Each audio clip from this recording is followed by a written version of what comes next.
నేను అనుకుంటున్నాను. Right right. Ramesh గారి దగ్గరికి వెళ్లే ముందు సుప్రీంకోర్టు అడ్వకేట్ రాజకీయ విశ్లేషకులు సింగళూరు వెంకటేష్ గారు ఫోన్ లైన్ అందుబాటులో, ఒకసారి వారితో మాట్లాడిన తర్వాత రమేష్ గారితో మాట్లాడదాం. వెంకటేష్ గారు, గుడ్ ఈవినింగ్ అండి. వెరీ గుడ్ ఈవినింగ్ బ్రహ్మనాయుడు గారు. సో మొత్తానికి జెండా పీకేస్తున్న వైసీపీ కార్పొరేటర్లు. ఓకే. సో స్థానిక సంస్థలు, అదేవిధంగా మేయర్ పీఠాలు కథలు ఉన్నాయి. వెంకటేష్ గారు ఏమంటారు?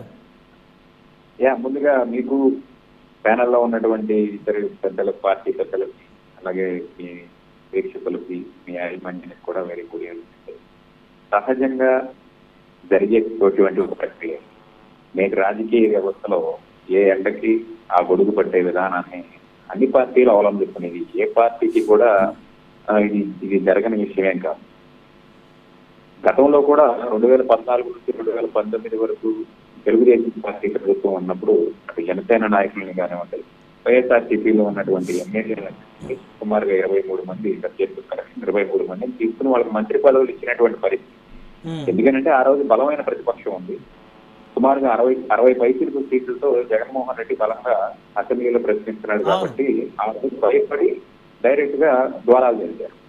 ఈ రోజు చాలా సుస్థిరమైన ప్రభుత్వం వచ్చిన తర్వాత స్థానిక సంస్థలను కైవసం చేసుకోవడానికి ఇటువంటి ప్రలోభాలు పెట్టడం అధికార పార్టీ నుంచి, అలాగే నాయకులు కూడా ఎలా ఉంటారంటేనండి, కేడర్ని కాపాడుకునే ఒక ఉద్దేశంతో వాళ్ళకి ఫీడింగ్ చేయాలి, కాంట్రాక్ట్ ఇవ్వాలి, లేకపోతే స్థానిక సంస్థల్లో పనులు జరగాలంటే అధికార పార్టీతో అంటకాగాల్సినటువంటి ఒక సిచ్యువేషన్ ఈ రాష్ట్రంలో ప్రతిపక్షం లేకుండా పోయింది. కాబట్టి వాళ్ళు అధికార పార్టీకి దాసోహం అనేటువంటి ఒక పరిస్థితి అయినప్పటికీ కూడా ఎమ్మెల్యే స్థాయి నాయకులు ఎవరు కూడా గబుక్కును బయటికి వెళ్లే పరిస్థితి కాదు. ఉదాహరణకి నిన్న పిఠాపురంలో మాజీ ఎమ్మెల్యే గారు వైఎస్ఆర్సీపీకి రాజీనామా చేసి అధికార పార్టీలో చేరతారా లేదా జనసేన పార్టీలో చేరతారా అనేది అది అప్రస్తుతం.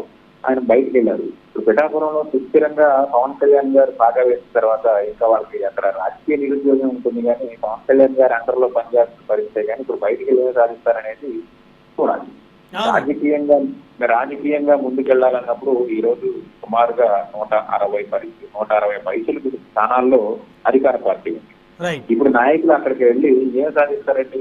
ఒకవేళ అదే జరిగితే గతంలో 151 సీట్లలో జగన్మోహన్ రెడ్డి గారు ఏదైతే తల మునకలైపోయి అక్కడ ఎమ్మెల్యేలను మార్చడం, బయట పార్టీ నుంచి వచ్చిన అభ్యర్థులకి వ్యవహారాలకి వాళ్ళకి ఎమ్మెల్యే సీట్లు ఇవ్వటం, ఈ మార్పులు జరుపులు నెక్స్ట్ ప్రభుత్వంలో కూడా పరిస్థితి వస్తుంది. కాబట్టి చంద్రబాబు నాయుడు గారు సహజంగా ఈ మైగ్రేషన్ లీడర్స్ ని ప్రోత్సహిస్తారు. ఇది జనసేన పార్టీలో జరగదని నేను అనుకుంటున్నాను.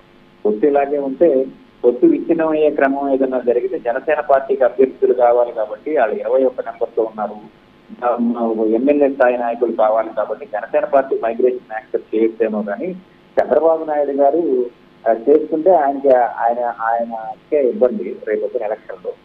ఇకపోతే వైఎస్ఆర్సీపీ పార్టీకి ఇప్పుడు అసెంబ్లీలో ప్రతిపక్ష హోదా కూడా అయినటువంటి ఒక పరిస్థితిలో ఉన్నారు. ఇలాంటి సమయంలో స్థానిక నాయకులు ఉంటారని నేనైతే అనుకోవచ్చు. ఎందుకంటే ప్రభుత్వం నుంచి వచ్చే ఒత్తిడి కానివ్వండి, స్థానిక నాయకుల నుంచి వచ్చే ఒత్తిడి కానివ్వండి. సమయం లేదు. మొత్తానికి వైకాపా ఎక్కడైతే మేయర్ పీఠాలు ఉన్నాయో దాదాపు 95% వాళ్ళే ఉన్నారు కాబట్టి పీఠాలు మొత్తం కూడా కదిలిపోనున్నాయా లేదా? అదొక్క మాట చెప్పండి. ఖచ్చితంగా కదులుతాయండి, ఖచ్చితంగా కదులుతాయి. అధికార పార్టీకి దాసోహం అనే పరిస్థితుల్లో మాక్సిమం కదిలే పరిస్థితి. సమయం లేదు. వెంకటేష్ గారు ధన్యవాదాలు ఫోన్ కాల్ అందుబాటులోకి వచ్చినందుకు. కార్పొరేట్ గారు రమేష్ గారు, సో మొత్తానికి మేయర్ పీఠాలు మొత్తం కూడా కదులుతాయని చెప్పేసి వెంకటేష్ గారు కూడా ఒప్పుకున్నారు. ఆయన వైకాపా సానుభూతి పరులుగా ఉన్నారు, విశ్లేషకులుగా ఉన్నారు. సో ఒంగోలు పరిస్థితి ఎలా ఉంది రమేష్ గారు? ఒంగోలు కూడా మారిపోతుంది కంపల్సరీగా. 1 వీక్ లో అది కూడా మారిపోద్ది. జగన్మోహన్ రెడ్డి చెప్పినట్టు పోయినట్టు 170 పోయినట్టు పులివెందులు కూడా కడప కూడా మారవచ్చు. అదే ఉంది, చెప్పలేం కదా. అన్ని మారుతాయి, టైం వస్తే అన్ని మారుతాయి. కుటుంబ ప్రభుత్వం అన్ని మారుతాయి, దానికి డౌటే లేదు. ప్రతిపక్ష హోదా అసెంబ్లీ లేనప్పుడు ఎవరికో స్వతహా ఇంక పార్టీ ఉండదని ఉద్దేశించారు ప్రతి ఒక్కరు. వైసీపీ నాయకులు ఈ రోజు కూటమి ప్రభుత్వం డోర్ తెస్తే ఆల్రెడీ వైసీపీ నాయకులు మాధ్యమం వచ్చే పరిస్థితి ఉంది. ఈ రోజు ఖాళీ అయిపోయింది వైసీపీ. అంతమించి ఇంకా వైసీపీ ప్రభుత్వం ఇంకా రాదని ఉద్దేశంతో ప్రతి ఒక్కరు ఇంకా ప్రత్యామ్నాయంగా కూటమి ప్రభుత్వం అడుగులేసి ప్రతి ఒక్కరు చేరుతున్నారు. అభివృద్ధి ధ్యేయంగా ఉన్నారు. వాళ్ళ విలేజ్లు అయితేనే, వాళ్ళ వార్డులు అయితేనేమి, డెవలప్మెంట్ కోసం. ఎందుకంటే రోజు తిరుగుతుంటారు కాబట్టి ఏం చేశారని అడుగుతున్నారు కాబట్టి ఈ 2 సంవత్సరాలు అభివృద్ధి చేసి చూపిస్తారనే ఉద్దేశంతో ప్రతి ఒక్కరు వలస వస్తున్నారు కాబట్టి అన్ని మేయర్పేట కదులుతాయి. వైసీపీ భూస్థాపితం అయితే గ్యారంటీ. అయితే అక్కడ చిన్న చిన్న అంశం రమేష్ గారు, ఇప్పుడు మొదటి నుంచి దాదాపు 10 సంవత్సరాల నుంచి పార్టీని అంటిపెట్టుకున్నటువంటి మీలాంటి నాయకులకి ఏమి ఇబ్బంది లేదా? వైకాపా నుంచి తండోపతండాలుగా వలసలు వచ్చి పడతా ఉంటే మీ మీ మీ మీ మీ- మీ మీ సీట్లు కదులుతాయేమో చూసుకోండి. మీ సీట్లు కదిలి వేరే వారు వచ్చి కూర్చుంటారేమో. కొన్ని చోట్ల ఉంటే ఏ ఇబ్బందులు లేకుండా ఉన్నాను కానీ అందరూ సర్దుకోపోవాలి, తప్పదు. రాజకీయం అన్నాక ఒకరు సర్దుకుని పోతే రాజకీయ ప్రజలు సేవ చేయాలనే ఉద్దేశం ప్రతి ఒక్కరు వచ్చేది. దాంట్లో సో మీరు కూడా యాక్సెప్ట్ చేస్తారు, సర్దుకొని చేసుకోవాలి. మీరు కూడా స్థానికంగా మీరు కూడా యాక్సెప్ట్ చేస్తున్నారు తప్పనిసరి. వారి చేయాలి అభివృద్ధి కదా. అజెండా తోటి మీ పార్టీలోకి వస్తే. ఖచ్చితంగా అభివృద్ధి చేయాలి కదా. అభివృద్ధి చేయాలంటే మాత్రం కంపల్సరీగా అందరూ ఏకమైతే అభివృద్ధి. ఇప్పుడు కూటమి ప్రభుత్వం ఏర్పడిందంటే, ఇవాళ ఆంధ్ర రాష్ట్ర ప్రభుత్వం చేపట్టిందంటే కూటమి ప్రభుత్వం కలిస్తేనే కదా ఇవాళ ఆంధ్ర రాష్ట్రంలో ప్రభుత్వం చేపట్టింది. అవును. అలాంటి సైకో ప్రభుత్వాన్ని గద్దె దించడానికి కూటమి ప్రభుత్వం ఏర్పడింది కాబట్టి ఈ రోజు అట్లానే ఆంధ్ర రాష్ట్రం అభివృద్ధి జరగాలన్నా వాళ్ళ ఏరియా అభివృద్ధి జరగాలన్నా అందరు పార్టీలు కలిస్తేనే కదా. రైట్ అందరు నాయకులు వస్తేనే కదా. రైట్ సమయం లేదండి. రైట్ చూద్దాం మొత్తానికి ఎన్ని రోజుల్లో ఎన్ని మేయర్ పీఠాలు కదులుతాయో, ఎంతమంది జెండా మార్చేస్తారో, ఎంతమంది జెండా పీకేస్తారో చూస్తూ ఉందాం. రైట్, ధన్యవాదాలండి చర్చలో పాల్గొన్నందుకు. ఉగిరాల సీతారామయ్య గారు, తెలుగుదేశం పార్టీ సీనియర్ నాయకులు, అదేవిధంగా మలగా రమేష్ గారు, ఒంగోలు కార్పొరేటర్ నగర అధ్యక్షులు, అదేవిధంగా పెద్దిరెడ్డి రవికిరణ్ గారు, భారతీయ జనతా పార్టీ సీనియర్ నాయకులు. అందరికీ